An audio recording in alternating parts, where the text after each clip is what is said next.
Presidente, eu gostaria de saber do senhor primeiro se o senhor é favorável ao governo de Romeu Zema, diretamente ao ponto.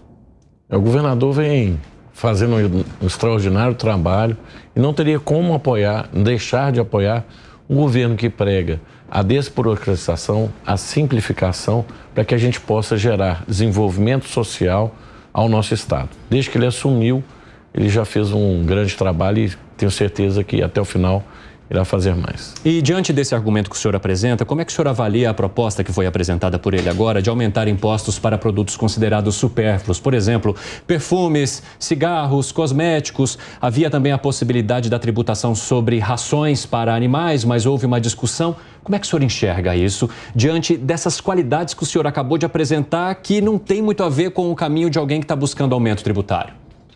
O governador, ao longo do seu mandato, ele não aumentou nenhum tributo. Essa lei, ela vigorava até dezembro e é uma lei da década de 70. E ela era renovada quase que automaticamente, ano após ano. Agora, para este ano, no final do ano passado, a Assembleia não renovou a manutenção da lei. Com isso, perdeu o efeito, o aumento que já havia sido feito no passado. Então, para esse ano, havia sido previsto uma arrecadação aproximadamente de R$1 bilhão, 850 milhões de reais, com essas rúbricas, que caso ela não aconteça, haverá impactos, inclusive com dificuldades no plano de recuperação fiscal. Então, a posição do governo é uma posição que a FIENG já se manifestou contrário, ou seja, a FIENG ele não é a favor da ampliação de impostos. Acredito que, pessoalmente, o governador também é contrário. Ele também não apoia, desde que ele fez esse compromisso de não aumentar imposto. Mas seria civil obrigado? E na conversa com ele falou: Flávio, não estou aumentando. É a manutenção da alíquota que já existia quando eu cheguei. Então não houve nenhum aumento, foi o argumento do governador. Eu disse, infelizmente, essa não é a percepção que o bojo da sociedade entende. Ele vem tentando encontrar soluções para efetivamente não ter que fazer esse aumento, mas, do outro lado, ele tem que criar condições para adesão do plano de recuperação fiscal. Então, mas o senhor acha que, de alguma forma, faltou diálogo com os setores envolvidos ou que poderiam ser impactados por essa possível medida? Eu acredito que na negociação política agora, na fase final de tramitação da lei, alguns setores serão excluídos do processo, justamente no processo de diálogo. Então, tanto com a Assembleia como também com o governo.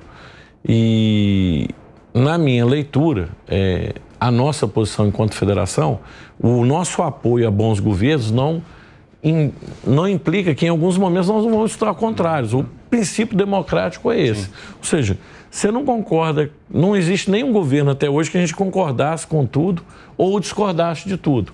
E a posição democrática é essa. Quando o governo, na nossa percepção, está acertando, tem o nosso apoio, seja qual viés político for.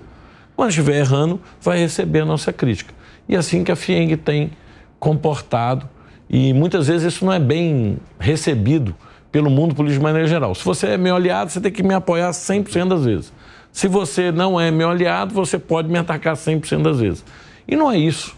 A FIENG é uma entidade de classe que está aqui para apoiar. Lembrando que o aumento de tributo, quem paga é a população, não é o empresário. Esse é um grande equívoco que, infelizmente, muitas vezes ocorre. As pessoas entendem que quando está aumentando o tributo do empresário, o empresário está pagando. Não é você que está pagando quando compra o produto.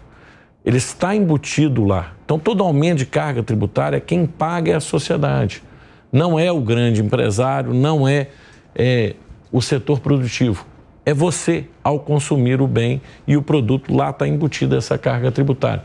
Então, as pessoas muitas vezes não têm essa percepção, porque o discurso sempre é: vamos aumentar o tributo para fazer isso.